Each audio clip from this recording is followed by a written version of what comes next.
మందు మాకు ఇచ్చి ఇంకా నన్ను బ్రతికించాలనా? బ్రతికి పడే బాధలు చాలు, ఇంకా నన్ను చావనివ్వండి. అలాగనకమ్మా, నువ్వు లేకపోతే మేమేమైపోతామో చెప్పు. నీకేమే తల్లి, ఇటు అయ్యగారాస్తి అటు ఆయన గారాస్తి కావలసినంత ఉంది. ఇటు వచ్చి నా పార్వతి ఏమీ లేనిదయ్యి, దానికి తల్లి పుట్టిల్లు లేకుండా చేశారు.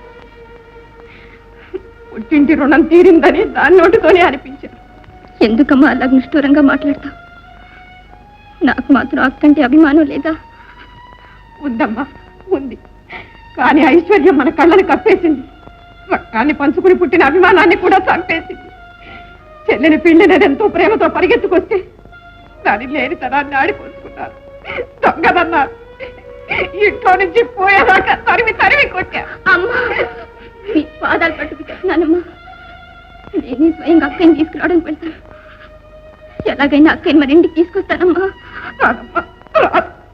అది అభిమానం కలదు. మళ్ళీ ఈ గడప నొక్కదు.